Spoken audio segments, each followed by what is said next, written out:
Fala pessoal, como é que vocês estão? Tudo bem? Bagricelos mais uma vez aqui. E hoje, cara, trazendo um tema que, mano, tá muito em alta aqui no nosso canal, a galera tá pedindo. É o seguinte, mano, por que 70% de Portugal tá vazio? A gente tá se interessando muito nesse tema a respeito de Portugal aqui no nosso canal. E, cara, ontem a gente viu um vídeo que falava que a população de Portugal ela tava crescendo devido à questão do visto dos nômades digitais. Mas agora esse vídeo tá falando que 70% de Portugal tá vazio. Então, mano, será que isso é verdade? Este aqui é Portugal. Vamos dar uma E esse é olhada, o cara, mapa que nessa mostra onde parada. a maioria das pessoas estão vivendo em Portugal. Ou seja, todo mundo tá aqui 70% na do país orla, né? abriga uma Praticamente. pequena população. E como você pode ver, Portugal não é uma grande nação. Sua área é comparada a alguns estados do Brasil, como Santa Catarina e Pernambuco. Ainda assim, o Pequeno clima de assim, Portugal cara, é eu não tinha essa mediterrâneo, noção, não, com um cara. clima temperado. Assim tinha como essa noção, acontece de com fato. seus vizinhos europeus, como a Espanha, França e Não Itália. tinha, mano. Um clima temperado, chuvoso no inverno e com verão seco e quente. Mas apesar de suas semelhanças, Portugal é um dos países com menos população entre os de clima mediterrâneo, tendo quase 4 vezes menos pessoas que o Marrocos, quase 6 vezes menos pessoas que a Itália e quase 5 vezes menos do que a Espanha. Não Na é verdade, possível, toda essa mano. região do mar Mediterrâneo divide um tipo de clima semelhante, o CSA e o CSB, que são climas mediterrâneos. E, em geral, as regiões onde existem esses climas são mais habitadas, mas em Portugal é diferente. O país pode ser dividido entre dois climas principais, o Mediterrâneo de verão ao sul, que é o CSA, e o Mediterrâneo de verão fresco, que é o CSB e fica ao norte. No caso de Portugal, o clima mais frio abriga a maior parte da população, com a região mais quente sendo em geral desabitada. Isso é um fenômeno que acontece em poucos países, e é algo surpreendente para países europeus que têm a tendência da concentração populacional serem regiões mais quentes.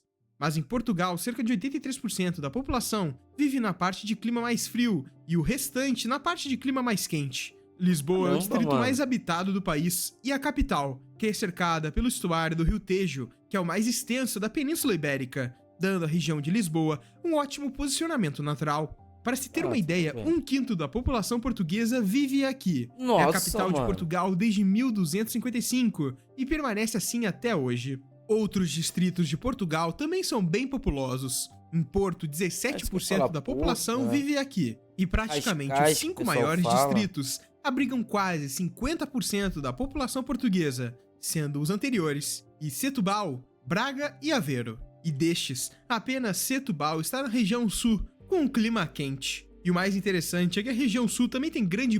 Mas engraçado que lá, tipo assim, a região sul é que tem um clima quente, né, mano? Tipo, mó brisa, porque aqui no Brasil eu posso estar sendo um completo idiota geograficamente falando. Professores de geografia que me assistam, pessoas inteligentes, me desculpam, mas assim, a lógica não é quanto mais ao extremo do sul, mais frio, e quanto mais ao extremo do norte, mais quente. E lá meio que é o contrário, tipo assim, no sul é o que ele tá falando que tá, é a região mais quente, pô, do de país. parte da sua população na região extrema, do distrito de Faro. Esse distrito abriga algumas das maiores cidades do sul, como Portimão e Faro. O sul também tem 2 dos distritos mais despovoados do país, como Porto Alegre e Beja, ambos com as menores densidades demográficas e população de Portugal. Isso parece ser estranho, porque uma região tão quente é agradável de se viver e seria tão despovoada. Ou melhor, porque 70% do território Mano, é português bizarro isso está daqui, tão né? desabitado. Vamos entender isso Isso é agora. bizarro Mas demais. antes de vermos isso, esse vídeo está sendo patrocinado pela Mount Capital. Perfeito. Ficar atento ao momento econômico e geopolítico do mundo, as montanhas e uma carteira de investimento personalizada para investigar vamos esse lá. fenômeno. Quanto mais claro, menor é a altitude do local. As montanhas e região de muita altitude, como planaltos, têm a tendência de concentrar menos população, por motivos como a dificuldade de locomoção, criar assentamentos e principalmente de fornecimento de alimentos e água. Mas como Portugal é um país montanhoso em geral, é difícil não habitar regiões de alta altitude. Para você ter uma ideia de tudo isso, Portugal é afetado pelas altas cordilheiras da Península Ibérica, como por exemplo as Cordilheiras Cantábricas, que ficam ao norte, e faz com que essa seja a região mais montanhosa e acidentada do país, o que dificultou historicamente a presença de cidades no interior. Para você ter uma noção, enquanto a costa norte tem grandes cidades como Braga, Aveiro, Guimarães e tantas outras, no interior podemos destacar Vila Real e Viseu, que estão na Cordilheira Cantábrica. Além desta, a Cordilheira Central e o Planalto Central da Península Ibérica também afetam e muito o interior de Portugal, enquanto a costa do país é muito menos acidentada. Mano, tipo assim, meio que não tem praticamente Historicamente, ninguém ali todos naquela esses efeitos região, né? geográficos fizeram com que os povos que habitaram a região do atual Portugal escolhessem certas áreas para viver. Mano, mas isso aqui. Isso aqui é muito lindo, né, cara? Quando os romanos, por exemplo, invadiram a Península Ibérica e começaram um processo de pacificar as tribos da península, construíram uma imensa rede de estradas e começaram as primeiras regiões mais desenvolvidas. Essas estradas passavam por cidades como Bracara, o nome romano dado à atual cidade de Braga, bem como as grandes cidades romanas evitavam as montanhas da Península Ibérica, como Lamego, Viseu, Egitânia e Conimbriga.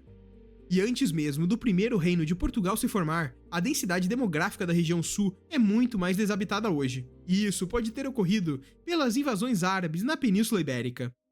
Em 711, houve uma invasão islâmica liderada pelas forças muçulmanas do norte da África, o que resultou na rápida conquista da maior parte da Península Ibérica pelos muçulmanos. Teve origem na expansão do Califado Omida, que estava estabelecido no Oriente Médio. Um exército muçulmano liderado pelo general Tariq ibn Zayed cruzou o Estreito de Gibraltar em 711 e derrotou as forças visigodas, lideradas pelo rei Rodrigo na Batalha de Guadalete. Essa batalha marcou o início da rápida expansão muçulmana na Península Ibérica.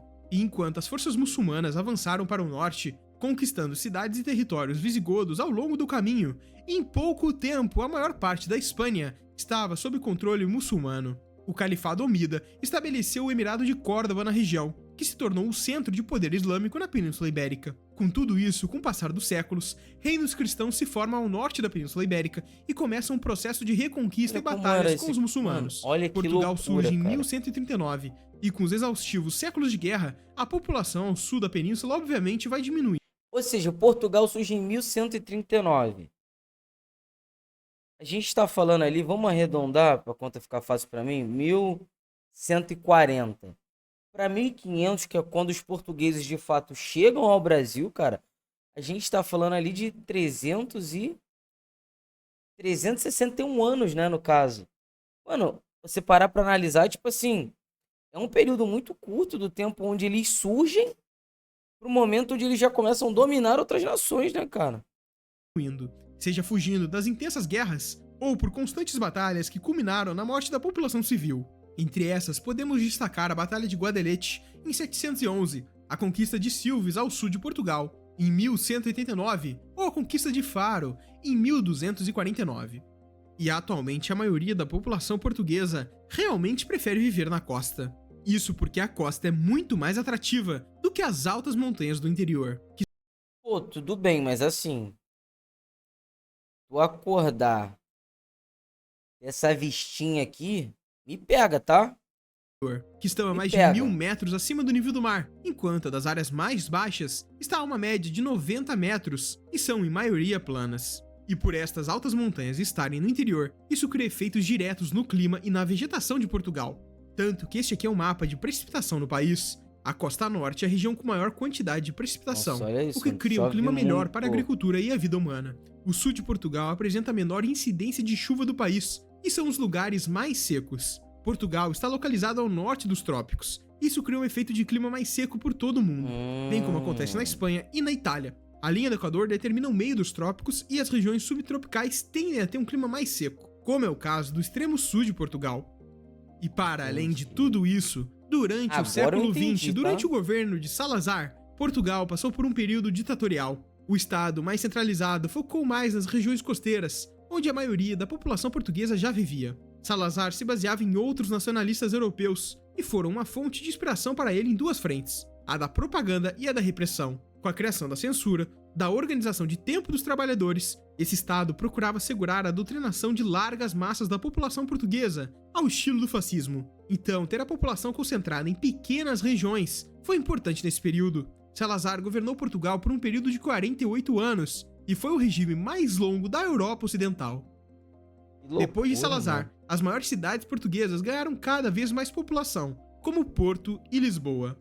E com tudo isso, fica muito mais fácil entender porque o interior de Portugal é tão despovoado e o que faz 70% do país ser praticamente vazio. E aí, tropinha? Mano, o que vocês acharam? Tipo assim,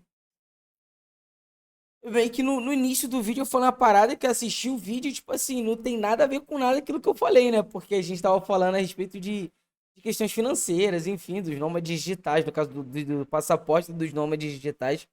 E aqui ele tá explicando, de fato, geograficamente falando, o porquê 70% desse território ele tá vazio. E, cara, de fato, essa questão, depois ali no final ele explicou a questão dos trópicos e tal, mas essa questão me pegou muito, tipo assim, do sul do país ser o lugar mais quente e o norte ser o lugar mais frio. Pra mim isso é muito bizarro, pô.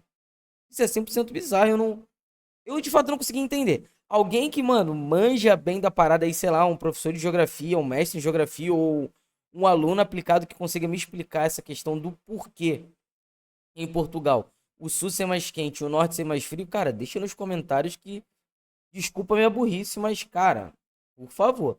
Mas e vocês aí, mano? O que vocês acharam desse vídeo? Vocês já sabiam dessa questão de Portugal? Sabia que 70% basicamente do território deles era não habitado? Mano, isso é muito louco. Deixa a tua opinião nos comentários. Se inscreve no nosso canal, ativa as notificações e não se esquece que todos os dias a gente tem vídeo novo aqui no canal. Porque Bagricelos pode até ser burro, mas a gente tá tentando trazer cultura. Tamo junto. Valeu.